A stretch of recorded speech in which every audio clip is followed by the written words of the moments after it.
잠시 주춤했던 가계대출의 증가세가 지난달 제2금융권을 중심으로 다시 크게 올랐습니다. 이 금융당국의 고민이 깊은데요.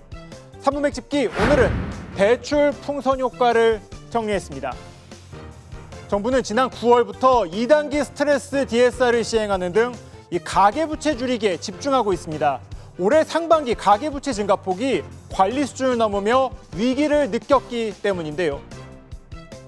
정부의 대출 조이기가 시작되자 지난 8월 9조 7천억 원이었던 가계대출 증가폭이 이 9월에는 5조 3천억 원으로 크게 줄어드는 모습을 보였습니다. 하지만 이 흐름은 이어가지 못했는데요. 지난달 가계대출 6조 6천억 원 증가에 한 달 만에 증가폭이 다시 커지는 모습을 보였습니다. 특히 신용대출과 카드론 등 일명 불황형 대출로 불리는 2금융권 서민급전이 급하게 증가하는 모습을 보였습니다. 2금융권 가계대출은 2조 7천억 원 늘었는데 이는 2년 12개월 만에 최대 증가폭입니다. 은행권의 대출이 막히자 돈을 빌릴 수 있는 2금융권으로 대출이 쏠리는 풍선 효과가 나타난 결과로 해석됩니다.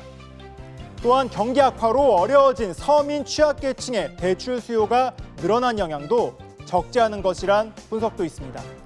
새마을금고라든지 저축은행이라든지 이쪽에서 이제 대출을 받으시는 분들이 굉장히 많이 늘어났습니다. 그래서 한쪽을 누르니까 이제 한쪽이 또 부풀어놓은 이런 대표적인 풍선 효과라 보시면 되겠고, 대출을 억제하고 있는데 오히려 늘어나는 부분은 사실상 좀 주의가 필요하다.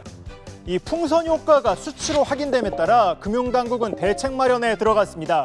우선 이 금융권도 은행권과 마찬가지로 올해 가계부채 관리 계획과 내년도 경영 계획을 각각 제출하라고 요구했습니다. 이 가계대출 관리 범위를 넓히는 것인데요. 이와 함께 각 은행에 대한 직접적인 현장 점검도 들어갔습니다. 금융감독원이 농협중앙회에 대한 현장 감독에 착수했고, 오는 18일에는 새마을금고 점검에도 나설 계획입니다. 금감원은 점검 기한을 따로 정해두지 않았는데요. 금감원 관계자는 가계대출이 안정화될 때까지 점검을 이어갈 것이라고 말했습니다. 정부는 가계부채 사각지대로 꼽히는 자동차 신용카드 할부 제도에 제한을 두는 방안도 검토 중인 것으로 알려졌습니다. 이 제한이 생기면 이 차를 살 때 연소득보다 더 자금을 빌리기 어려워질 전망입니다. 가계대출을 지금부터 마이너스로 만들 수 있겠죠. 근데 그렇게 해서는 안 되지 않겠습니까? 적절하게 관리를 해나가는 게 굉장히 중요합니다. 상호금융권은 금융당국의 주문에 따라 대출 문턱을 잇따라 높이고 있습니다.